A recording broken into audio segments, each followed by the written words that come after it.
Hey everyone, What If Fan here, bringing you another exciting part of What If Transmigrated to a medieval Pokémon world. You can find the fanfic title and the original author's name on my Patreon page. Make sure to check it out and show them some love. If you enjoy the video, don't forget to like, subscribe, and ring that notification bell so you never miss an upload. Also check out my Patreon channel for early releases of all the series, where you can find all the series released one day ahead of YouTube. Alright, let's jump into it. Chapter 141, Side Story, Snow Fairy. Angry. That despicable human, he actually sealed her inside the stone. She only liked handsome men. What was wrong with that? Frostless tried desperately to break the seal, but Kyurem's power was too strong. No matter how much she struggled, nothing changed. Eventually, exhausted, she could only retreat into the depths of the stone. When the rage faded, a slow, strange calm settled over her. Even sealed, she could still see and hear everything happening outside. And so, time began to pass. Like sand slipping through fingers. Days, months, seasons, even years, drifted by beyond her icy prison. In Lacunosa village, people were born. People died. Families expanded. New generations grew up. Frostless watched silently. She saw the villagers build bigger homes, stronger walls. She heard them rename Lacunosa village into Lacunosa town. A Pokémon center was built. Trainers from far away stopped to rest before entering the mountains. More Pokémon appeared in the area, raised and nurtured by humans. Little by little, the people who once feared Pokémon began to approach them. Feed them, raise them. Sleep with them curled on their pillows. Pokémon weren't decorations anymore. They were partners. Friends. Family. In a quiet corner of the town, Frostless even saw a man and his Gardevoir fall into forbidden love. The man was tall and handsome, just her type. They even held a private wedding ceremony, hidden from disapproving eyes. Watching this, a strange feeling stirred in Frostless's heart. A feeling that almost felt like envy. Why did that Gardevoir get a human who loved her? Why couldn't she? Years later, she overheard villagers speaking of a human king named Lucien. The one who changed the old term magical beasts into the new name Pokémon. Pokémon. Was I a Pokémon too? Frostless watched the world change. From hostility to curiosity, to trust, to affection. For the first time, she began to wonder, had I been wrong all along? If she had never harmed those humans, if she hadn't stolen them away and frozen them, could she too have lived like that Gardevoir? Could she have found someone who loved her? Someone who would cook meals with her, decorate their home with her, sleep beside her in a warm bed instead of standing frozen and silent in her lair? Slowly, painfully. Frostless calmed. She wasn't angry anymore. She wasn't resentful. Instead, she watched the world outside with growing understanding and regret. Sometimes at night, she wondered, will I ever meet a man who loves me? Someone who would smile at her, hold her hand, cook dinner with her, laugh with her. The bitterness inside her heart melted, piece by piece. Eventually, Frostless's resentment vanished entirely. Years continued to flow. Tall buildings rose. Old dirt roads became smooth asphalt lined with trees and benches. This was no longer a remote village. It was a thriving, modern Lacunosa town. And over those centuries, a legend took shape. Long ago, before humans and Pokémon had learned to live together, a terrible spirit roamed the night, stealing villagers away. Until one day, a traveler appeared. A tamer from afar. He defeated the monster and saved the people. And the strongest dragon of all, Kyurem, chose him as its partner. To express their gratitude, the villagers erected a statue in honor of the traveling tamer who had saved them, passing his story from parent to child, generation after generation, right up to the present day. Then, on a warm, gentle afternoon, on the very day Frostless finally understood her mistake, the ice stone sealing her began to melt. Sunlight glimmered across its frosted surface, turning droplets to steam. Cracks spread like spider webs across the ice. And with a soft shhhhhh, the seal shattered. Frostless stepped out into the sunlight, returning to a world she had left thousands of years ago. Whoa! A Frostless! I wanna catch it! A child's excited voice echoed from nearby. Frostless turned. A young boy stood there, a Pokédex in hand, eyes sparkling with excitement at the Pokémon before him. Slash. But Frostless only lowered her head. She didn't want to run. She didn't want to fight. She only wanted to atone. Quietly, she faded into the air like drifting snow.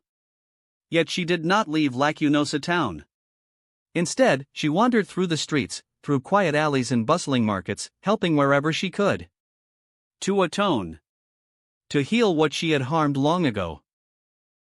She helped trainers find their lost Pokémon, extinguished open flames and gas leaks before disasters occurred, rescued children cornered by wild Pokémon, guided lost hikers back to safety, froze falling power lines to prevent electrocution. One small deed after another. Day by day. Little by little. And soon, an urban legend took shape. A benevolent snow fairy who appeared only in cold weather, helping the needy, disappearing before thanks could be given. Trainers spread the stories. Then bloggers. Then reporters. Posts about her flooded the web, spreading far beyond Kagome town. People from distant regions journeyed to meet her. Some wanted to see her. Some wanted to catch her. Some simply wanted to witness the legend. But Frostless no longer cared about such things. She had changed. In truth, she had begun to enjoy this new life. The people she helped would leave poffins and sweet candies by their windows for her. Children she saved would wave at her cheerfully as she drifted past. Old women would thank the kind winter spirit who kept their homes warm by closing drafty windows with ice before storms. Her lonely world slowly filled with warmth. Days melted into weeks. Weeks melted into years. Until one day, a familiar figure appeared before her. Frostless looked up. The sunlight framed him gently, and the silhouette overlapped with the memory of a man from 1,000 years ago. Her breath stopped. Frostless. The man's voice carried relief, warm and gentle. It seems you finally understood. He stepped closer, smiling softly. Well then, Snow Fairy, do you understand what I meant all those years ago? Chapter 142, The Holy Swordsman arrives in Lucian City. June, year 149 of the Kingdom Calendar, night. A full month had passed since Lucian left his territory. Riding atop Dragonite, Lucian finally returned to Lucian City from Lacunosa town. Even from afar, he could see it, a massive, half-finished castle rising proudly against the night sky. Its silhouette glowed faintly in the darkness, incomplete yet already majestic. Below the castle, orderly rows of homes stretched across the land.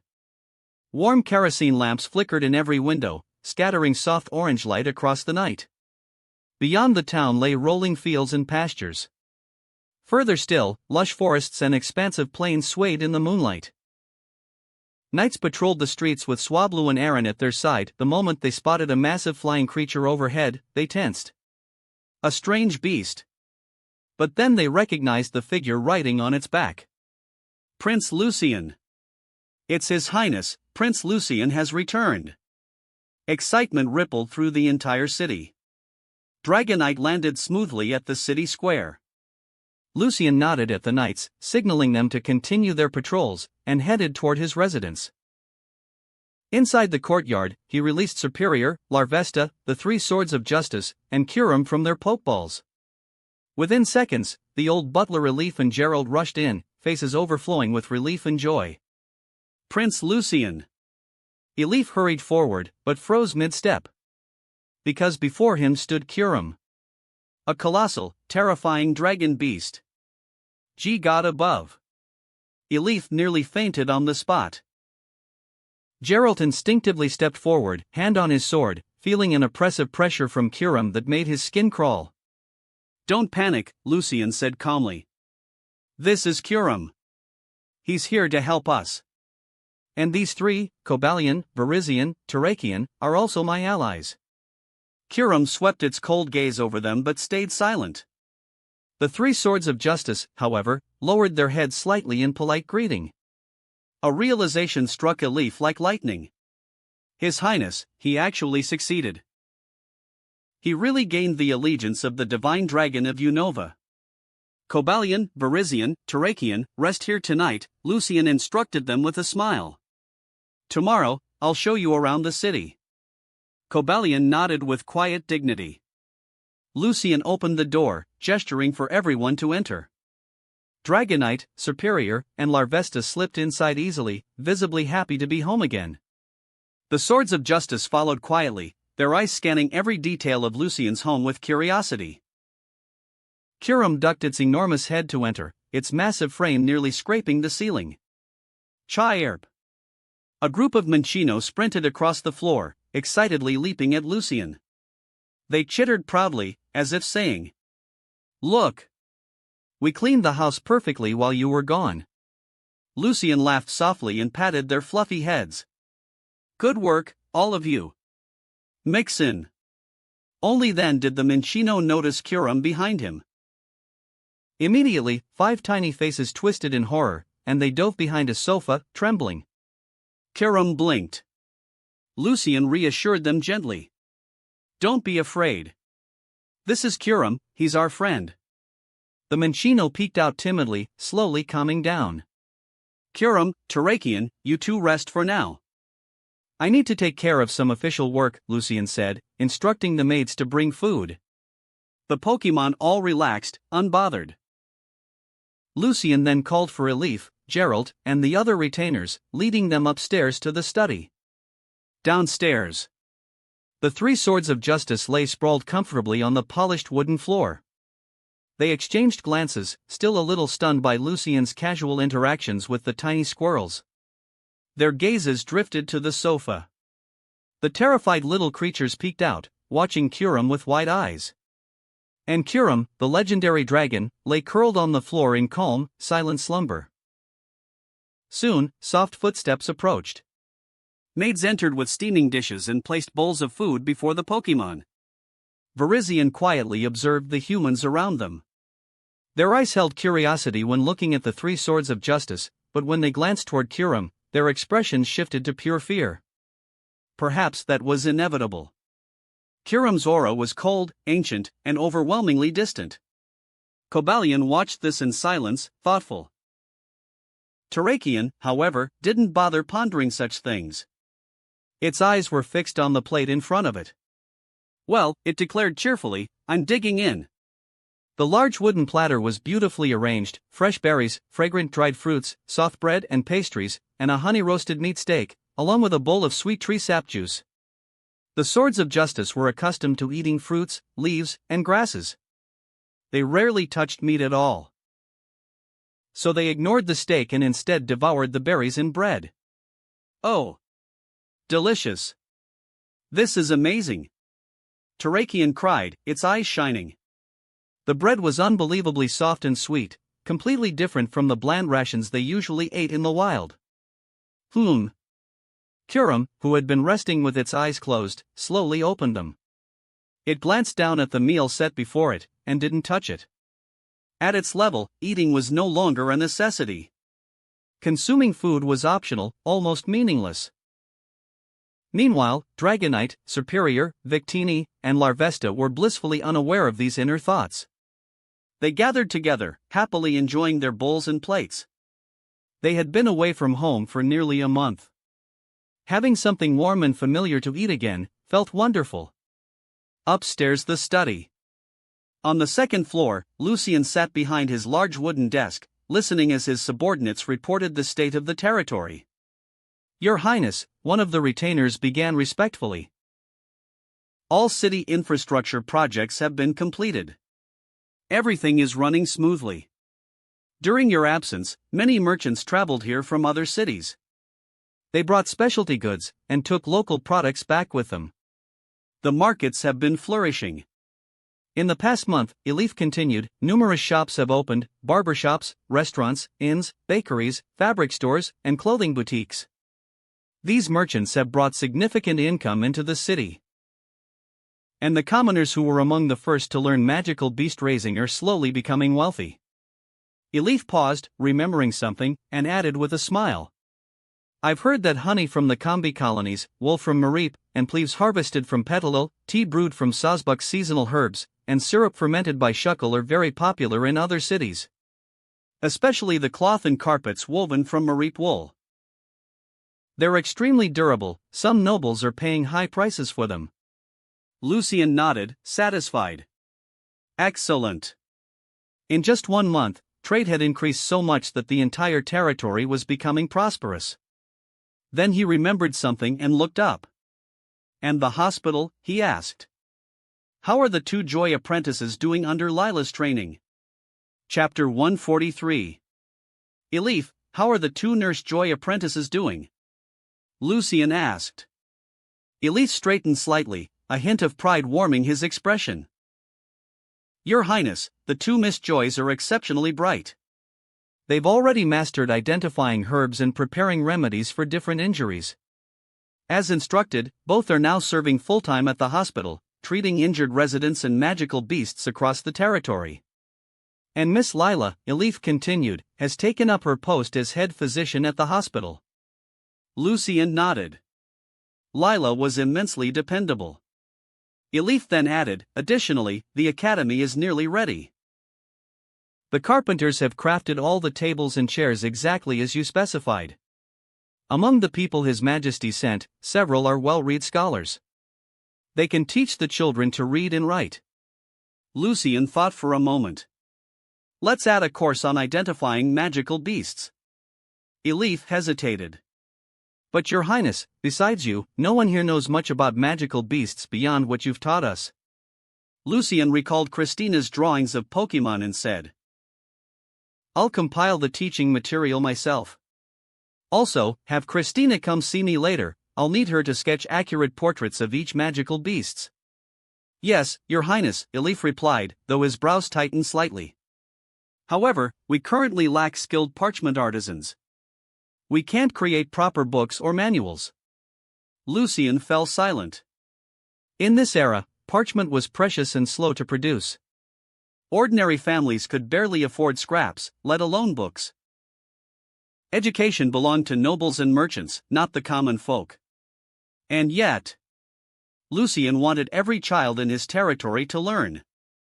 3 words formed in his mind, clear and decisive. Papermaking. A technology he could unlock with enough satisfaction. Replace expensive sheepskin parchment with cheap, abundant plant fibers, bark, hemp, reeds, even old fishing nets. And suddenly, books would become affordable for everyone. I'll take care of that, Lucian said firmly. Yes, Your Highness. Elif bowed. He continued, per your instructions, we've built a shelter in the protected nature reserve. Injured magical beasts are brought there and fed. The enslaved beasts transported from the royal capital, they're no longer afraid of people. A faint smile tugged at his lips. They even greet us when we visit. Well done, Lucian praised. It wouldn't be long before Pokémon could walk freely through the city without fear. Lucian turned to Geralt next. And the knights, he asked. How is their training? Geralt stepped forward, voice steady. Your Highness, just as you ordered, every knight has been partnered with a magical beast. Their progress is remarkable. Many magical beasts have already mastered new, more powerful moves. Good. Lucian exhaled softly. He suddenly felt the exhaustion catching up to him, a month of travel, battles, diplomacy, training, and planning all weighing on his body. Once he was fully briefed, Lucian waved his hand lightly. That's enough for today. Go get some rest. Elif nodded, then paused. Oh, Your Highness, there is one more matter. Lucian raised an eyebrow. What is it? It concerns the construction of your castle, Elif said. All infrastructure in the territory is finished. The construction team has officially begun building the castle. Lucian had seen the silhouette from the sky. A true castle. In this era, such a project was enormous. It required time, manpower, and a mountain of resources. It wouldn't be finished for at least a year and a half, even with constant labor. And the territory, though prospering, was still developing. Its coffers weren't endless. Lucien wasn't worried. "Tell them not to rush," he said.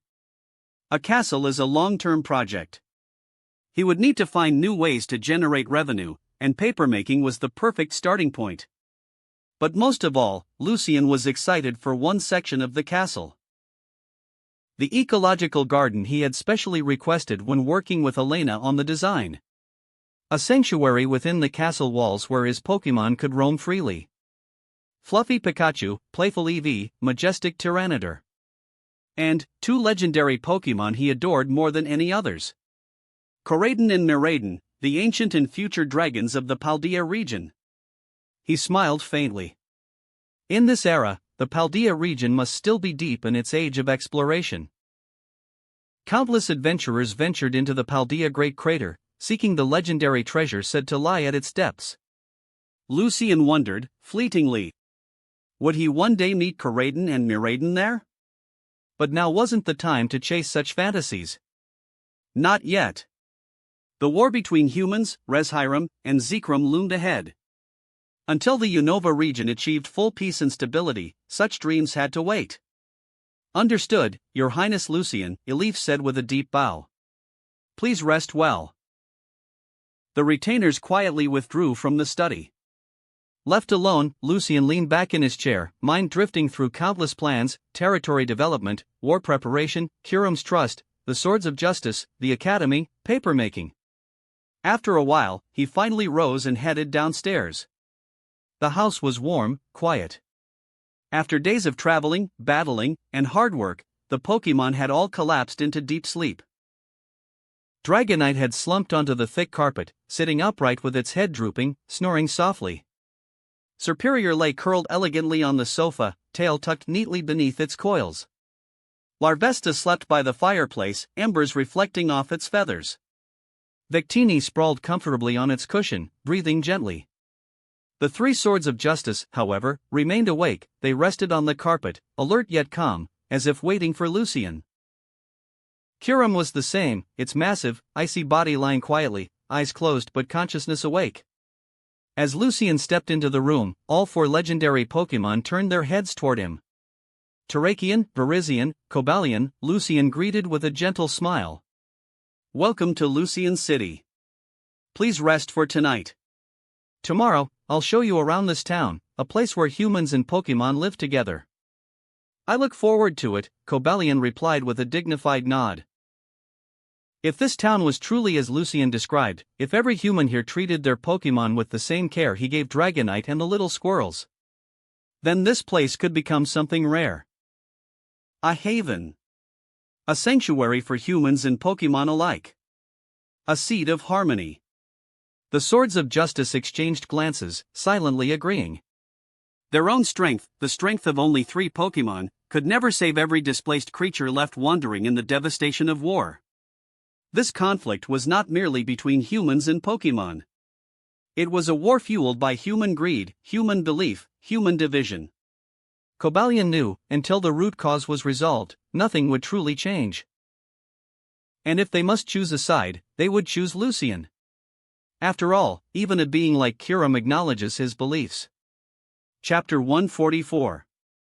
The next morning, after breakfast, the 3 Swords of Justice waited quietly by the door. The early sunlight washed over Lucien City, draping everything in a warm, golden haze. From rooftops came the gentle cooing of Pidove. Slowly, townspeople emerged from their homes, beginning another lively day. Farmers slung tools over their shoulders and headed toward the fields. Merchants arranged goods brought from distant regions on their carts. Miners and lumber workers marched out with Macamp and Makhok assisting them. Women gathered to wash laundry together, chatting happily as children chased each other through the streets, accompanied by playful Pokémon. Laughter and cheerful cries, both human and Pokémon, filled the air. The whole town felt alive. "Let's go," Lucien said with a smile. "I'll show you the territory." Cobalion, Virizion, and Terrakion nodded. After witnessing Lucian's bond with Dragonite and the squirrels yesterday, they were eager to see how the rest of the town lived with Pokémon. They followed Lucian along a clean red brick road. Spacious houses lined the streets, roofs decorated with bird Pokémon perched comfortably, watching the people below with innocent curiosity. Not a trace of fear in their eyes, only calm familiarity. In some courtyards, Lilligant swayed gently in the morning breeze, while Skitty rolled lazily on sun-warmed grass. The Swords of Justice followed silently, their steps slowing as they stared. Pokémon, living alongside humans? Not in hiding. Just as Lucian had told them. This area is our residential district, Lucian explained. Humans and Pokémon rest here together. Those Lilligant and Skitty, most were found in the wild. Some wandered here because they liked human food, Lucian chuckled. Others were injured in the forest and were nursed back to health by people. After recovering, they simply decided to stay. Liked human food. Healed by humans. The Swords of Justice exchanged astonished looks. Come, Lucian continued, this is just where they sleep. Let me show you where they live. They walked several more streets, gradually drawing the attention of the townspeople. Upon seeing Lucian, people bowed respectfully. Your Highness Lucian. You're back. Lucian nodded warmly. I'm giving them a tour. Continue with your work, everyone. The humans showed no fear of Cobalion, Virizion, or Terrakion, only curiosity and admiration. It was the first time the Swords of Justice had been surrounded so closely by humans. Even Cobalion, usually composed, felt a flicker of nervousness. But the human's eyes were clear. Not hostile. Only friendly. What is happening here? Terrakion muttered, genuinely surprised. It's simple, Lucian said. Much of what my people have today, their homes, their food, their safety, comes from the help of Pokémon. They saw the pure, gentle side of Pokémon. They worked together. They ate together. They survived together. When they find an injured Pokémon in the wild, Lucian added, they help it without hesitation. I understand, Cobalion murmured softly. As they spoke, they reached a plaza with a stone fountain. At its center was a fenced garden filled with blooming flowers. Vespiquen and Combi hovered gently between blossoms, while Petalil danced on the petals. This is our park, Lucian explained. Townspeople visit on their days off. Pokémon too. The Swords of Justice looked up, and indeed, several children were laughing as they played tag with a group of Snower in the distance. It's unbelievable. Virizion whispered. Yes. If I didn't see it myself, I'd think it was a dream, Terrakion added, eyes wide with wonder. Lucian smiled. This is only the beginning. The Swords of Justice immediately perked up, curiosity reignited. Lucian led them out of the park and toward the edge of the town. They climbed a gentle hillside. And the moment they reached the top, the sight stole their breath. Before them stretched a vast expanse of farmland, golden and vibrant under the morning sun. Wheat swayed gently in the breeze, soybeans glowed a healthy green, and the rice paddies shimmered like mirrors reflecting the sky. Cucumbers climbed neatly up their trellises, heavy with fruit. Everything looked well cared for and thriving. Farmers moved steadily through the fields with tools in hand, tending to weeds, checking soil, and spreading fertilizer. Beside them, Pokémon worked naturally and effortlessly. Diglett and Dugtrio aerated the soil, while grass-type Pokémon used their energy to nurture the plants. Cobalion recognized the scene instantly, and for a brief moment he tensed. The Swords of Justice had seen humans force Pokémon to work like this before, treated as slaves, tools, or expendable labor. But something was different here. These Pokémon didn't look exhausted or fearful, their movements were light, their eyes bright. They were working out of willingness, not coercion. Terrakion glanced at Lucian, clearly wanting an explanation, but Lucian simply smiled and gestured for them to watch. By midday, the sun grew hot. The farmers wiped their brows and walked toward a large tree at the edge of the field, taking a break in the shade. Then they called out toward the working Pokémon. Immediately, Lilligant, Budew, Roserade, Dugtrio, and Marill ran over, responding cheerfully. The farmers opened their bundles and shared food with them: berries, fruit, bread, and cool drinks. Some even fanned the Pokémon gently, worried they might be overheated. In the shade of that tree, humans and Pokémon rested side by side, laughing quietly and enjoying the breeze. The Pokémon leaned close for attention, and the farmers petted them affectionately. There was no fear, no tension, only companionship. The swords of justice were stunned. The scene was the exact opposite of exploitation. It was harmony, true mutual care. Chapter 145: The Decision of the Three Holy Swordsmen.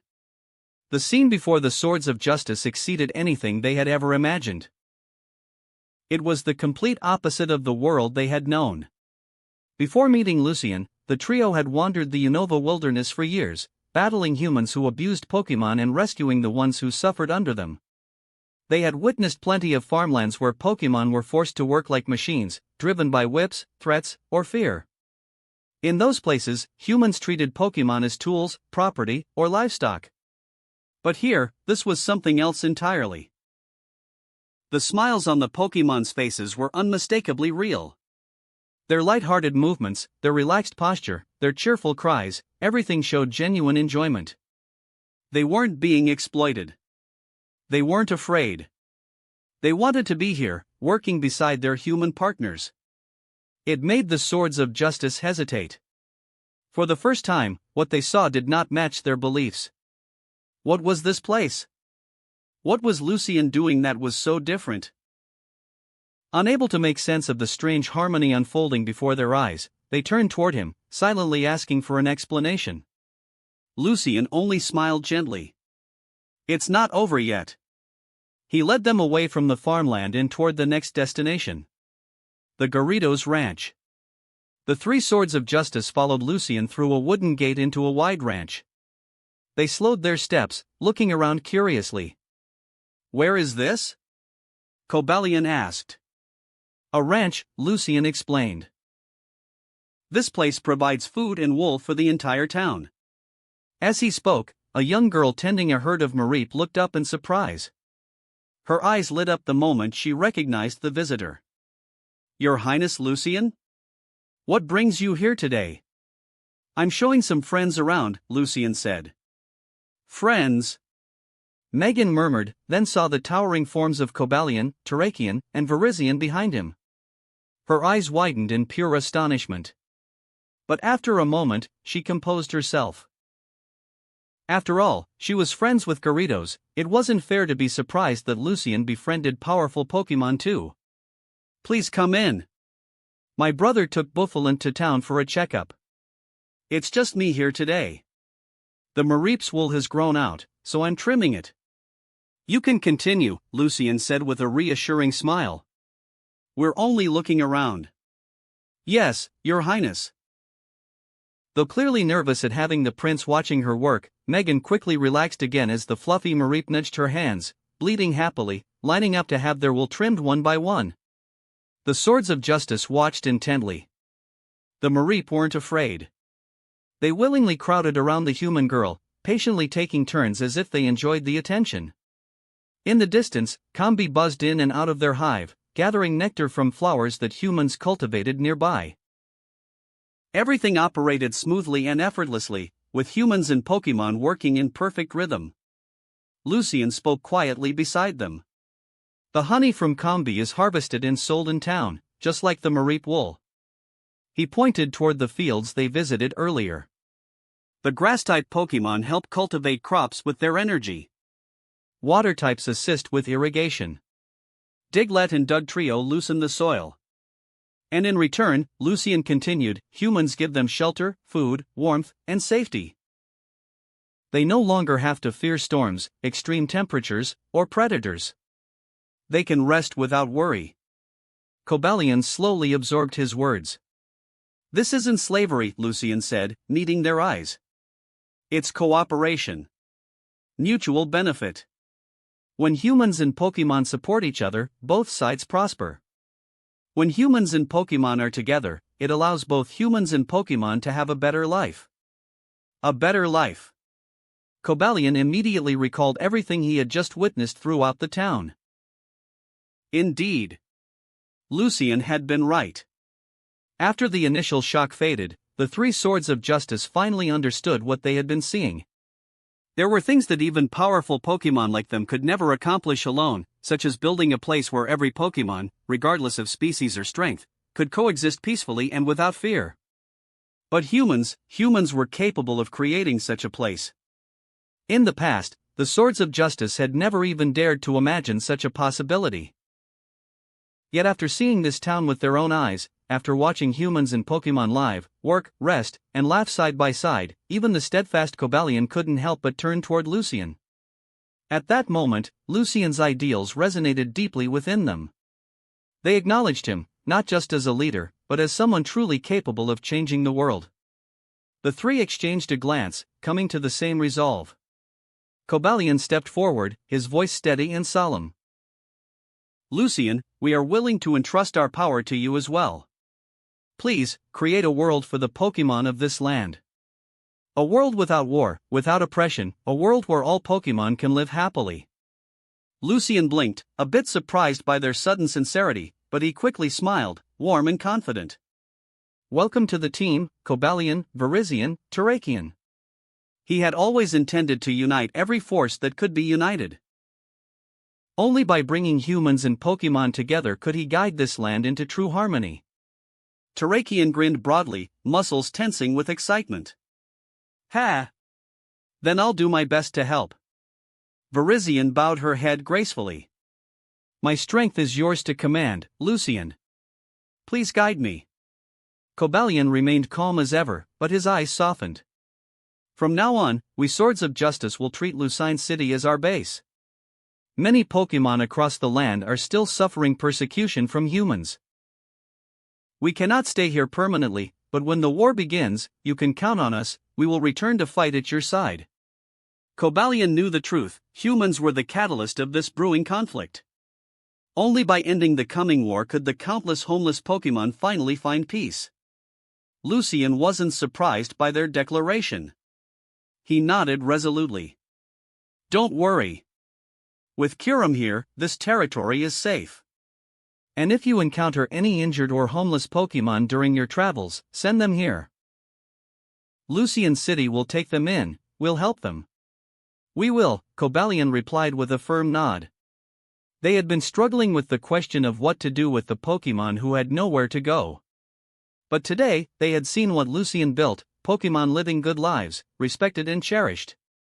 They had seen children laughing with Pokémon, farmers sharing food with their partners, and entire families treating Pokémon as family members. There was no other place on this land more suitable for Pokémon to live. Lucine City was the first true sanctuary. As Cobalion finished speaking, Lucian's system interface flashed with new notifications. Cobalion has joined your territory. Virizion has joined your territory. Terrakion has joined your territory. Chapter 146, Clay Technology. The three holy swordsmen did not linger in Lucine City. That afternoon, they bid farewell to Lucian and his companions, leaving the city to continue their mission of rescuing Pokémon persecuted by humans. However, it was clear that they were very satisfied with this place. Lucian had received a massive amount of satisfaction from the three swordsmen. Combined with the past month's accumulation, the total had reached a new peak of 20,000. Next, it's time to unlock a few technologies the territory needs, Lucian murmured. One of them was ancient automaton engineering, the technology that allowed the creation of Golett and Golurk, and another was the crucial paper-making technology. With a thought, Lucian unlocked ancient automaton engineering and its prerequisite, pottery, deducting 10,300 satisfaction. The next moment, a torrent of information surged into Lucian's mind. Pottery unlocks techniques for firing ceramic vessels. Automaton tablets unlocks the crafting methods for Golett and Golurk. Golett creation method, a lost engineering technique from a mythical ancient civilization. Clay is shaped into a humanoid form, spiral runes are engraved into its core, and the figure is placed within a graveyard, beside the newly deceased, or anywhere rich in ghost-type energy. The runes draw in spiritual power, animating the construct into a living automaton.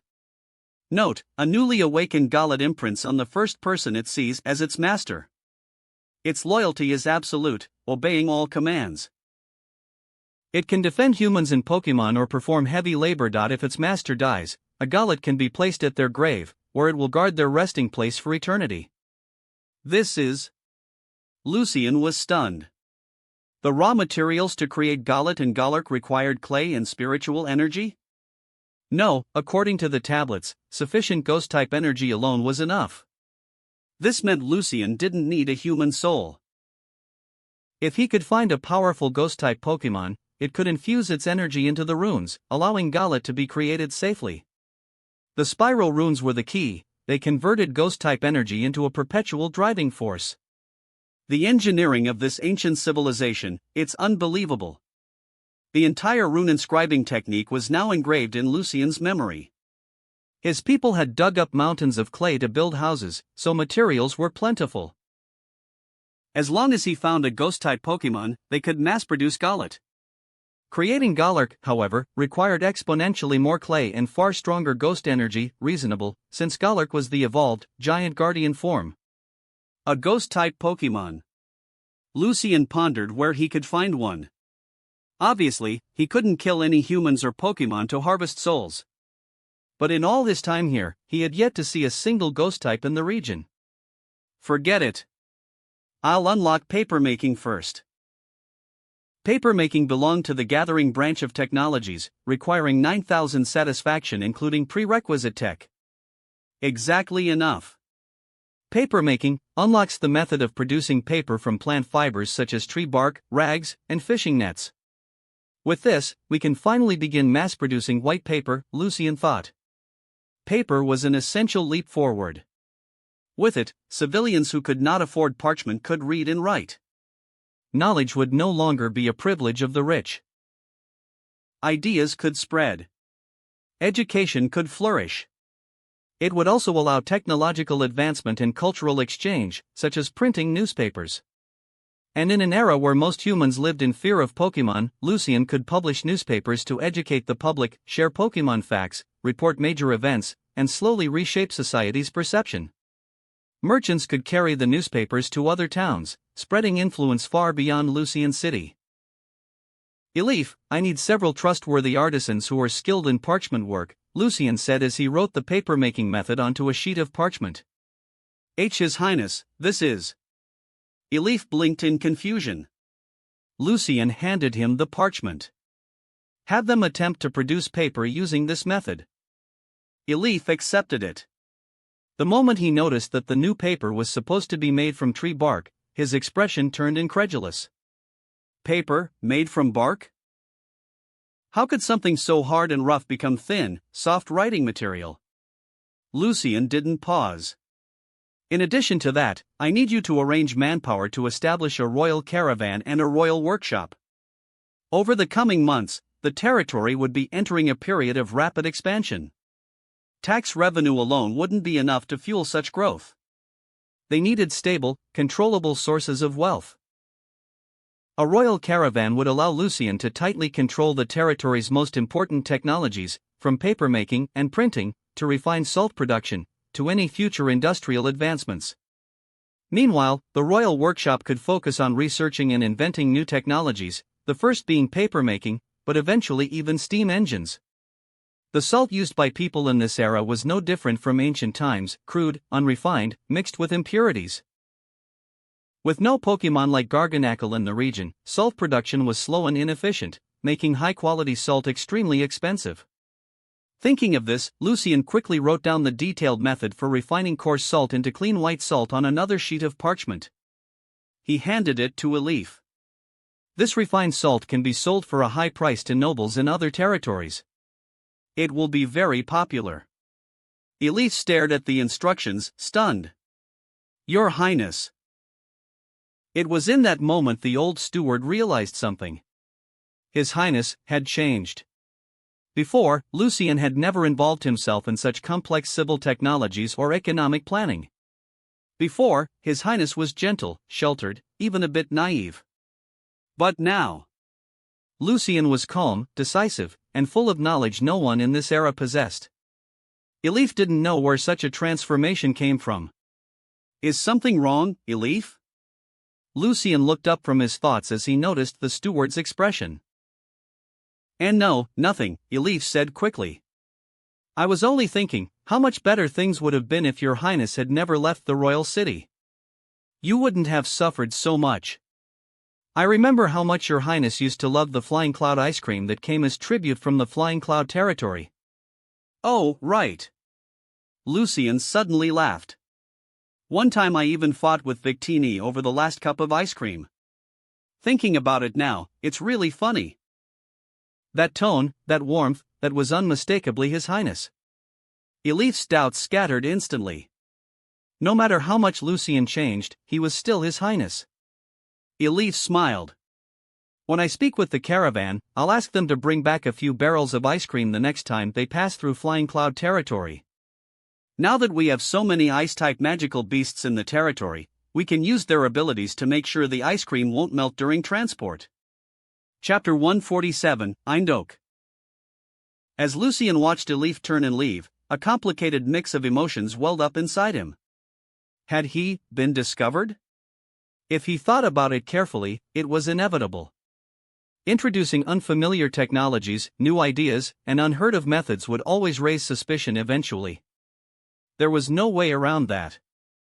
But even so, giving up his cheat-like system was impossible. Lucien sighed softly and glanced at Arif's retreating figure.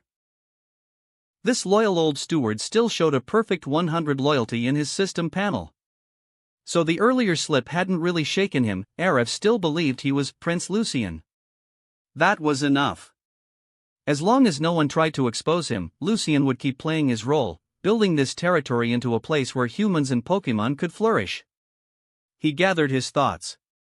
Most of the day's affairs were handled. He returned to his mansion. Inside the hall, Kurum sat in a shadowed corner, seemingly asleep with its massive body curled awkwardly due to the limited space.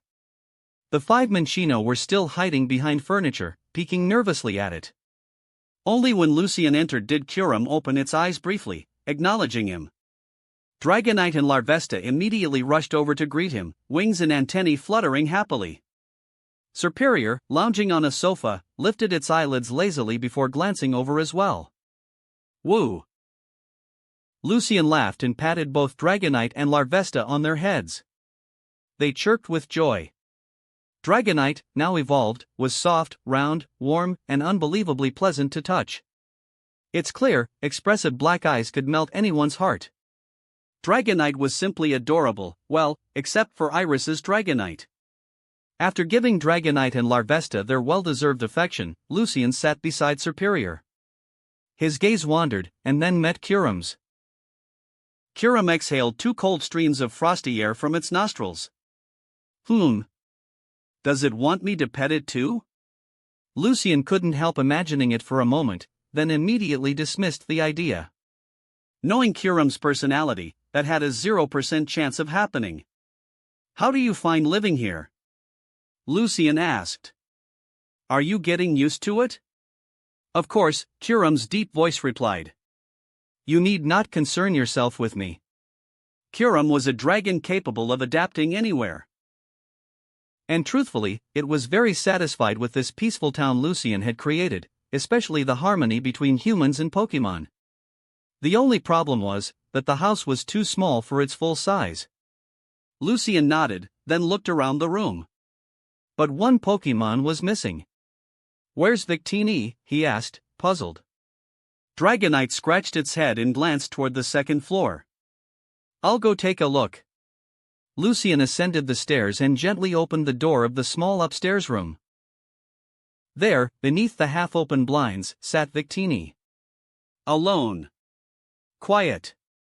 Staring at the distant sky with a sorrow Lucien had rarely seen in it. Victini? Lucien called softly. Victini turned around, but even seeing Lucien didn't brighten its expression. Nini. What's wrong? Did something upset you? Lucien asked, kneeling down. Victini lowered its head. Nini. Lucien, unable to understand Pokémon speech, had no choice but to bring Kyurem upstairs. Kyurem listened briefly, then translated in its usual blunt tone. It misses its friends. Lucien froze, and the realization hit him instantly. Of course. Victini must be missing the old king still trapped in Eindhoek. The old king's power had been stolen by the first and second princes. He was practically under house arrest within the castle.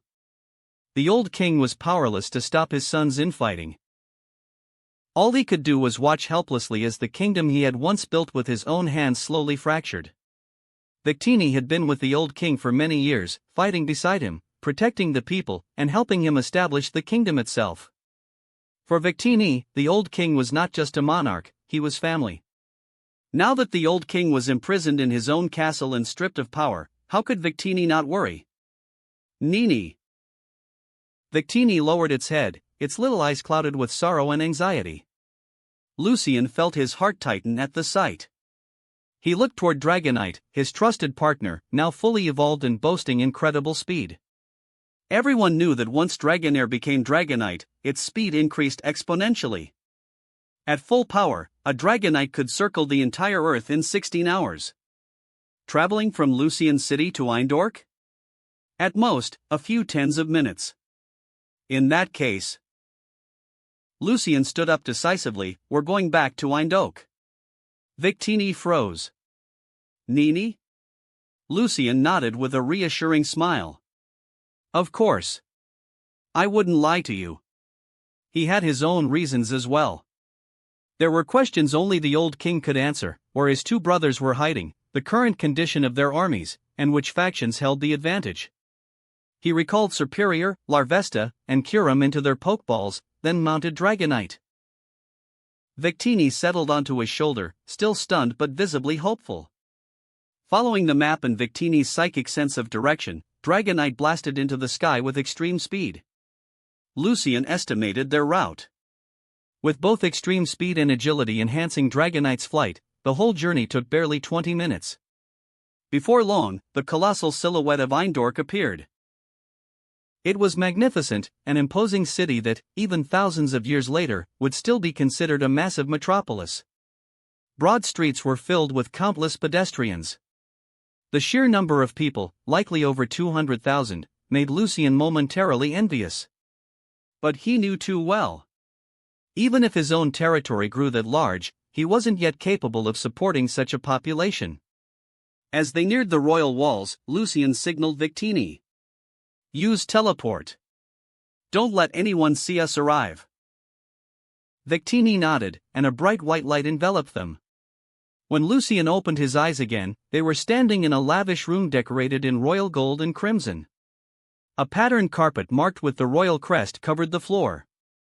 Beyond the open terrace doors stood an elderly man with white hair and a long royal robe, gazing sorrowfully over the city. The moment Victini saw him, her eyes lit up. Nini. She shot forward like an orange comet. The old king turned sharply at the sound. His eyes widened, his breath caught, and his trembling lips parted. Lucien.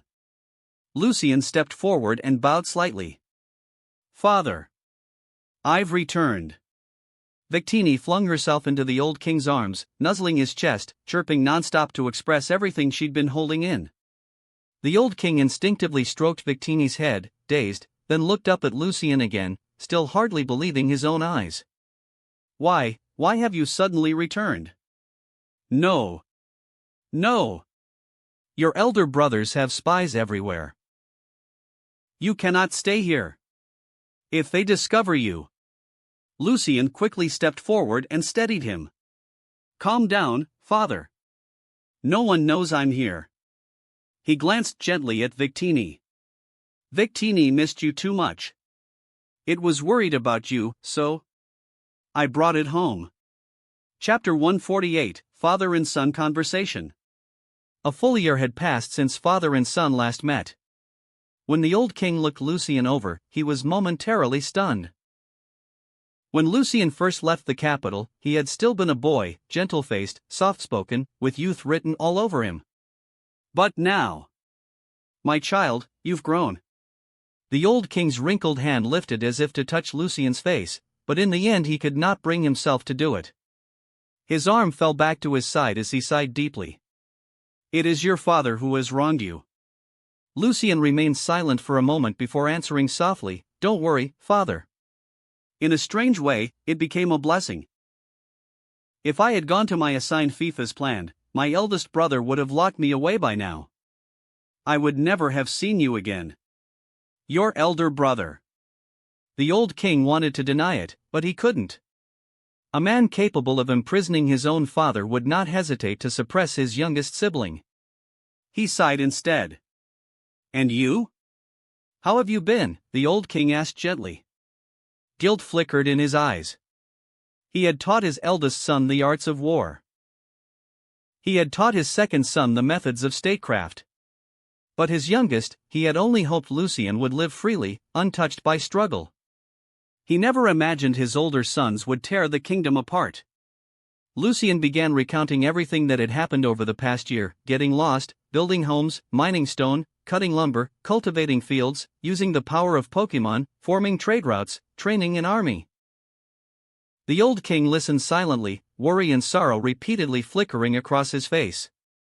He had read the general outline in Lucian's letters. But hearing it spoken calmly, plainly, the old king understood just how much hardship must have been buried beneath those words. Yet, "My child," the king finally said, "you are still too young. Do you understand the current situation of your brothers?" Lucian shook his head. Your second brother has conquered the entire northern region. His army numbers 200,000. Worse yet, he has gained the support of the true dragon. Reshiram's flames can incinerate tens of thousands. Your eldest brother controls the southern territory with an army just as strong. He has secured the power of the ideal dragon. Zekrom can summon blue lightning capable of tearing the battlefield apart. The old king's voice weakened. Lucian, your father doesn't want you involved in this war. I only want you to live peacefully. Lucian lowered his gaze, thinking deeply. Yes. His brothers had been acknowledged by Reshiram and Zekrom. But, "Father," Lucian said quietly, "what if I told you I have the strength to fight them?" The old king froze. With what? With fewer than 3,000 citizens? Before he could speak, Lucian took several smooth metal ring pokeballs from his belt. Light burst from them, and enormous silhouettes materialized in the room. Kyurem. Dragonite. Superior. Larvesta. The old king's pupils shrank violently. These. Lucian's voice was calm. Just as you have Victini, father, over the past year, I've found my own companions. Dragonite. Superior. Larvesta. And this one, its name is Kyurem. A dragon born alongside Zekrom and Reshiram. Its power rivals theirs completely. If Kyurem goes all out, it could freeze half the kingdom in an instant. Lucian looked into his father's eyes. If I use Kyurem's power to stop either of my brothers before war breaks out, if I defeat them, will the conflict end? If he could do that, Unova would not be reduced to ashes. The people in Pokémon who should have died in the war might live. Freeze half the kingdom. The old king was stunned. How terrifying must such power be? But then, just as quickly, he understood. Lucian wanted to strike preemptively, defeat one brother before the war erupted, force a ceasefire, and save countless lives. However, the old king closed his eyes and let out a long, weary sigh. Lucian. You are too kind. He opened his eyes again, gaze sorrowful yet steady. And far too naive. War is never a one-man performance, the old king said quietly. Even if you possess overwhelming strength, some sacrifices are unavoidable. Too many people stand behind your elder brothers. They bear too much, they have promised too much. At this point, nothing can stop them. Soldiers, knights, nobles, lords, even commoners, he continued. Everyone has already chosen a side. Soldiers ache for the battlefield, dreaming of glory. Nobles anticipate spoils. Even commoners will enlist, hoping for fame and fortune. Lucian frowned.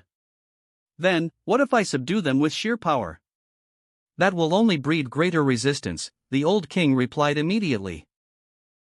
A knight will gladly die for his oath. To fall defending his lord is a glorious end. And nobles, his voice dimmed, your strength threatens their interests. They will never allow someone to overturn the board so easily. They will oppose you with everything they have. Hearing this, Lucian felt a tight, heavy knot in his chest. Was he truly supposed to stand by and watch the war erupt? Or should he choose the darker path? Eliminate everyone who refused to bow their heads until the whole kingdom knelt? But Lucian could not do that. The old king saw the conflict in his son's eyes and sighed softly. This is the current of the times. Even if I dislike it, even if you dislike it, war has already taken root.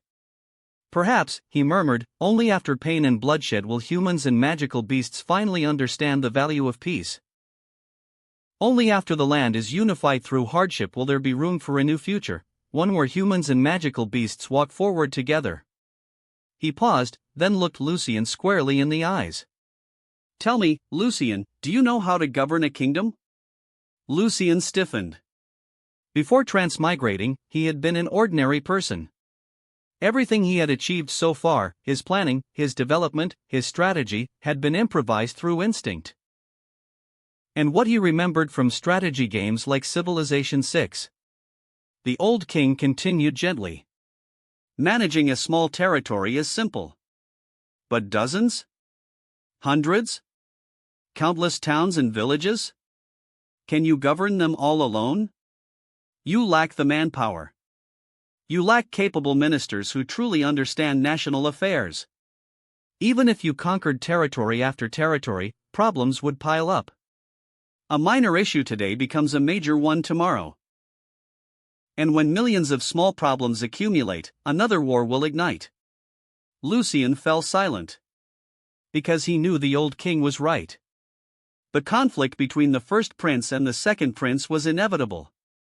Nothing he did could stop that avalanche. He could only prepare. He had to grow his strength quietly. Build his foundation. Wait for the right moment. And, most importantly, the war had not begun yet. There was still time. Chapter 149, Shuppet. So be it. Hearing Lucian's firm reply, the old king let out a long, helpless sigh. He had failed his youngest son far too much. Since fate had pushed things to this point, then at the very least, he would teach Lucian how to be a true ruler, how to govern a land, and how to survive the coming storm. The old king made his decision. 3 hours later. With Victini's assistance, Lucian slipped out of castle just as silently as he had arrived. No guards, no knights, no attendants noticed a thing. Victini, aren't you going to stay with father for a while? Lucian asked. Nini. Victini shook its head at first, then its small voice grew firmer. Nini. Lucian understood instantly. Victini had chosen him. Its place, at least for now, was by Lucian's side. And with Dragonite, Victini could return to see the old king any time it wished. All right. Lucian exhaled softly. He fully grasped what his father had been trying to do. This was not just a reunion between father and child. It was the beginning of the old king teaching him the responsibilities of a monarch, perhaps out of guilt, perhaps to support him from the shadows. Either way, it was invaluable to Lucian. Originally, Lucian had wanted to escort the old king to Lucian City, but the king had refused. If I leave suddenly, it will alarm your brothers. The timing isn't right. You must remain hidden. Focus now on growing your own strength and wait for the opportunity to strike. Reshiram and Zekrom will bring unimaginable destruction. Your brothers won't use them unless absolutely necessary. And Lucian, if you win in the end, promise me you will spare your elder brothers. That had been the old king's only plea. As Dragonite descended into the courtyard of Lucian City, Lucian let out a quiet sigh. He had returned. Dragonite folded its wings neatly as Lucian dismounted. Eve rushed forward the moment he saw him. "Your Highness Lucian! Where did you go?" "I went to visit my father," Lucian replied casually. "What happened, Eve? You went all the way back to the capital?" Eve exclaimed. "Already? That's the speed of a Dragonite." Lucian smiled. In truth, Dragonite was fast enough that he could fly straight to the Johto region right now and bring back dozens of Miltank for ranching. With Miltank, his people would never lack milk again. Mumu milk would help the population grow healthy and strong. If only he knew where Johto actually was in this world. The power of magical beasts is incredible. Eve muttered.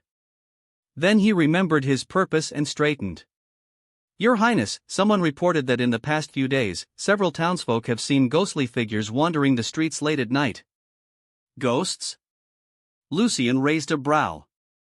Eve nodded nervously. "Yes. Quite a few residents are afraid to go out after sundown." Hearing this, Lucian's curiosity instantly rose. A ghost-like figure, could it be a ghost-type Pokémon? He could send the knights or ask Anna to investigate, but if this was truly a ghost type, he wanted to see for himself. "I understand. Bring me the first person who saw it." "Yes, Your Highness." Lucian had barely taken his seat at the City Hall office when Eve returned with a thin man, about 1.75 meters tall, who looked like he wanted to bolt out the door at any moment. "Why, Your Highness Lucian?" John stammered. Clearly, he had never expected the prince to question him personally. "Relax," Lucian said. "Tell me, when did you see this ghost? And where?" John swallowed hard. It was a pitch-black night, around 2 or 3 in the morning. I was asleep, and suddenly, I heard a sharp, giggling sound outside my door.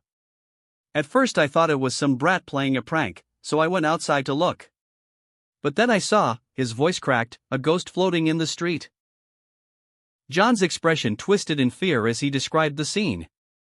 It was wrapped in a black cloth, and its mouth was open so wide no normal person could do that. Lucian raised an eyebrow. "And then?" "Then I fainted from fright," John admitted, cheeks flushing with embarrassment. "Lucian." "But Your Highness," John continued nervously, "for the next few days, I heard that ghost every single night at the same hour. I didn't dare go outside, but it never tried to enter my house." That last detail caught Lucian's attention. If it wanted to harm him, why wouldn't it go inside? "I understand," Lucian said with a thoughtful nod. "I'll investigate tonight." "What? Your Highness is going personally?" John nearly jumped. No, please, I'm just an ordinary citizen. I can't trouble you with." "There's no need to worry," Lucian interrupted with a small smile. "I'm simply curious about this ghost. Go home and rest." "Yes, Your Highness." John bowed and hurried out. Once he left, Lucian turned to Elif. "Elif, look into John's recent circumstances." "Everything he's gone through these past few days." "Yes, Your Highness." The old steward quickly departed to gather information. This was work normally done by trained intelligence officers, but manpower was still scarce in the city. For now, Lucian had to handle many matters personally. Later that night, 3 a.m. The city lay silent under a pale moon, the cold silver light stretching across the empty streets. From within the deep darkness, something drifted out. A creature floated above the stones, around 0.7 meters tall, draped in what looked like a tattered black cloak. Its body was a smoky gray-black, as if made of shadows themselves. A single sharp horn protruded from its head. 2 large, eerie eyes glowed faintly. It had no legs, its body simply hovered soundlessly through the air. And it was heading straight toward John's home. Lucian narrowed his eyes from his hidden vantage point. That Pokémon. Shuppet? He hadn't expected that. Shuppet, a ghost-type Pokémon drawn to strong negative emotions, jealousy, resentment, grief, envy. It fed on these emotions, absorbing them as nourishment. Where jealousy grew thickest, Shuppet would appear. It lingered beneath the eaves of those consumed by obsession or envy, silently drinking in their emotions. It was rarely seen during the day, for it moved only under the cover of night. On quiet nights like this, it wandered the streets, searching for the taste of negative emotions. Unlike Pokémon such as Lampant or Chandelure, who consumed life force, Shuppet fed only on emotions. In some regions, spiritualists and certain tribes even valued Shuppet for this ability, considering it a guardian for those plagued by overwhelming negative feelings. Chapter 150, Trainer Association. A sharp, playful laugh suddenly echoed through the quiet, dark streets. The Shuppet hung beneath the eaves of John's house, swaying gently in the night breeze. Aside from its eerie giggling, it made no other move. Is this Shuppet absorbing the jealousy John is releasing? Lucien murmured to himself. Seeing that Shuppet had no intention of harming anyone, he didn't disturb it. Instead, he slipped away quietly with Superior.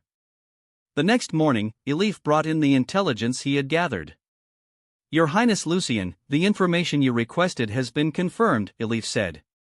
Lucien looked down. The parchment read: John Ron, a middle-class resident originally from the royal city of Eindork.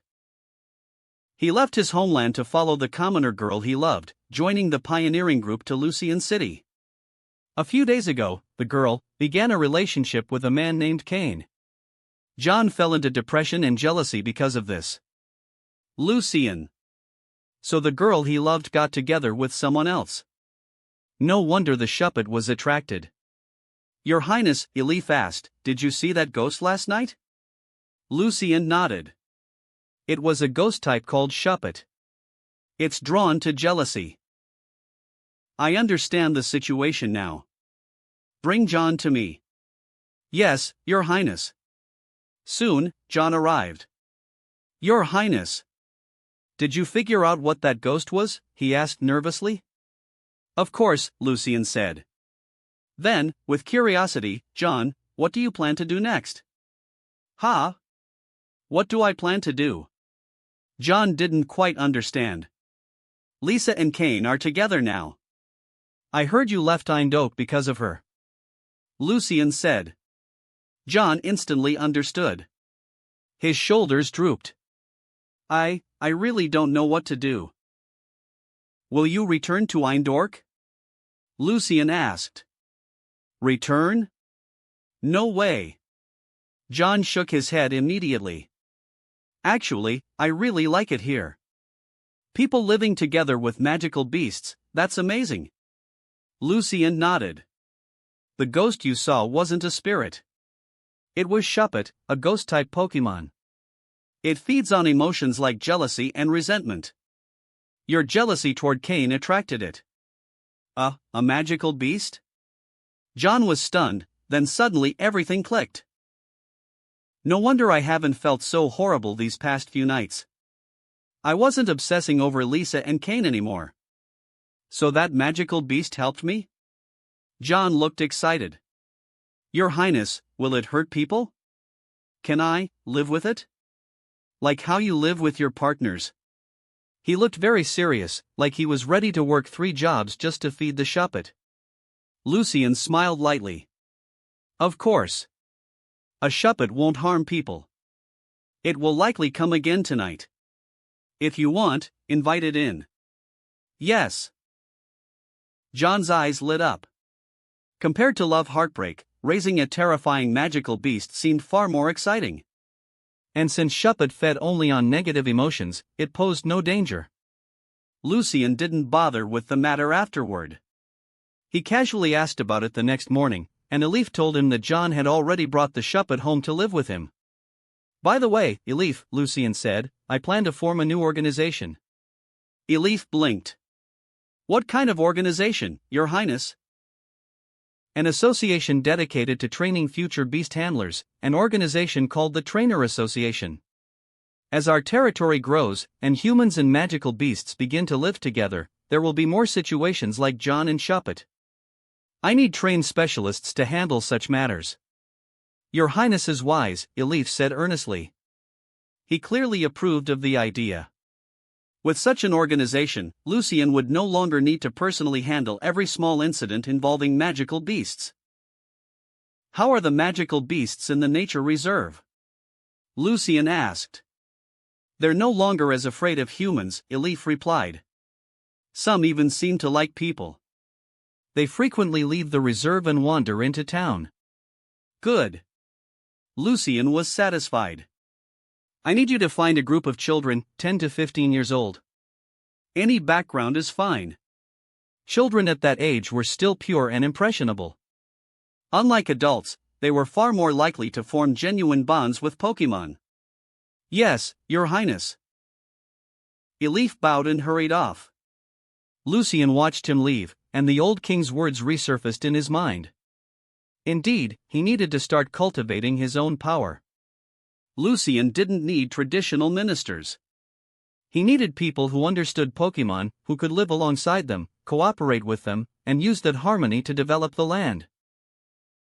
He needed young people who would attend school for structured training, learning farming, fishing, mining, public order, justice, taxation, military basics, and most importantly, how to live with Pokémon. In time, they would become mayors, town chiefs, and administrators who could manage future territories. They would grow up with Pokémon. They would naturally spread that philosophy. But before all that, he had to visit the Pokémon in the nature reserve. The reserve lay just outside town, beside the orchard Lucien had planted months ago. The Shuckle colony that Ryan had brought back lived there. After weeks away, Lucien found that every fruit tree had grown tall and lush. Thanks to the grass-type Pokémon tending the soil, the trees had matured early and were overflowing with plump berries. As Lucien arrived, he saw several Shuckles slowly climbing the trees, picking fruit in their usual calm manner. Dragonite, go bring the Minccino, Lucien said. Woo! Dragonite tilted its head, confused, but took off immediately. A short while later, Dragonite returned with the 5 Minccino, each of them blinking in bewilderment at the orchard. They clearly didn't understand why they had been brought here. Minccino, Lucien said with a warm smile, last winter, I promised you I would plant a new berry grove, so you could start fresh and build a new home. The 5 Minccino froze for half a second, then their expressions lit up in shock and joy. Bubu? Minccino. Lucien nodded gently. That's right. This orchard is yours. I kept my promise. That wraps up this part of What If Transmigrated to a Medieval Pokémon World. Thanks so much for listening. As always, new parts drop every 4 days, so be sure to stay tuned. Also check out my Patreon channel for early releases of all the series, where you can find all the series released one day ahead of YouTube. If you enjoyed the video, don't forget to like, subscribe, share it with your friends, and please consider supporting the original author as well. See you in the next one.